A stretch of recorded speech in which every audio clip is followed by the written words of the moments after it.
জন্য জিন্দাগিতে কোনোদিন মিথ্যা কথা বলিনি, ফস কথা বলিনি, একটা মিথ্যা কথা বলিনি। আর যতদিন আমার পেটে ছিল বাবা, আমি কোনোদিন কারোর না যায় জিনিস খাইনি। আর তুমি আমার পেটে যতদিন ছিল বাবা, আমি সব সময় কোরআন তেলাওয়াত করতাম, আমি তাসবিহ পড়তাম, জিকির করতাম সব সময় বাবা। ওই মায়ের পেটের ছেলেটা ভালো হবে কি হবে না?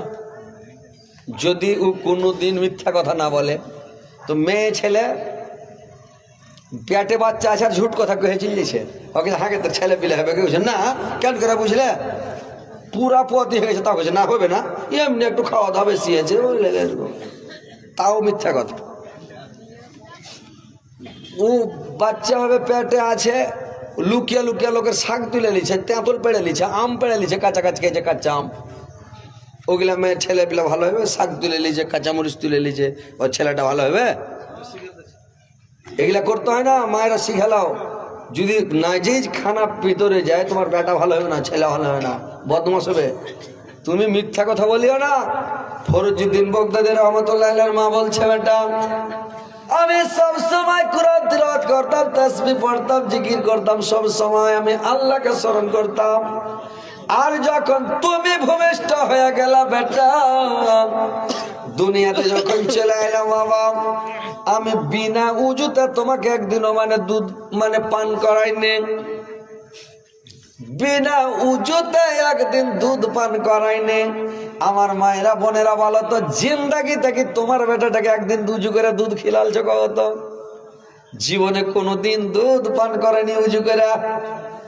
উজু কাকে কহে? উজু করে দুধ পান করেনি, ওই ছেলেটা কি ভালো হবে বলো? যখন বাচ্চাকে দুধ পান করাবে, উজু করা তুমি পাক পবিত্র হয়ে সুন্দর হয়ে তোমার ছেলেকে দুধ পান করাও ঘরের ভিতরে। মানুষের সামনে দুধ পান করাইও না, ঘরের মধ্যে বসে তোমার ছেলেকে পার্সোনাল নির্জনের নিরাবিলিতে তুমি পার্সোনাল দুধ পান করো, এলো মেলো ভাবে দুধ পান করাবে না।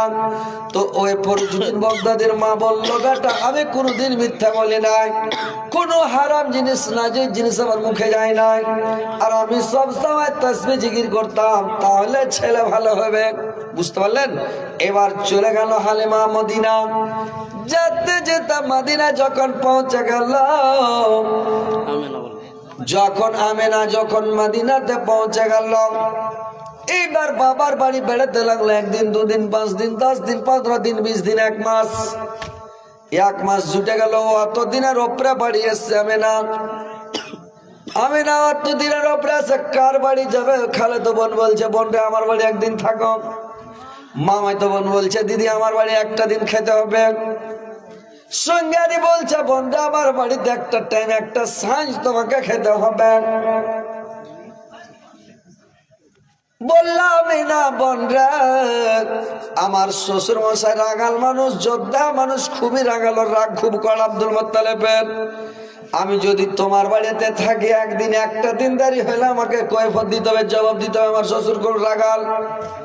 আমি দেরি করবো না বোন, আমি চলে গেলাম। আজকে আমাকে মদিনা মক্কাতে পৌঁছিতে হবে। এবার হালিমা করলো কে? আমি না, খালি হালিমা বাড়িয়েছে। এবার আমি না করলো কি, বাবার বাড়ি থেকে বেরিয়ে গেল।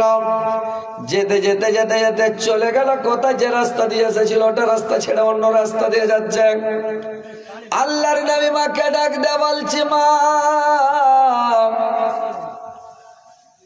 তুমি রাস্তাটা ভুলে গেলে গো মা, তুমি অন্য রাস্তা দিয়ে তুমি কেন যাচ্ছ মা? মা আমিনা বলল, বাবা চলো এদিকে চলো, তোমার বাবার ঘর জিয়ারত করে নাও, কবরটা দেখে নাও।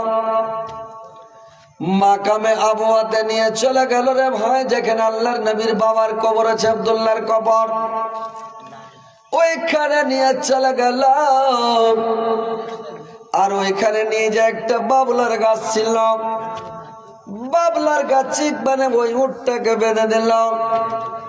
আর গাছটাতে উটটাকে বেঁধে দিয়ে বাবলার গাছে হিলাম দিয়ে আমিনা বসে গেল।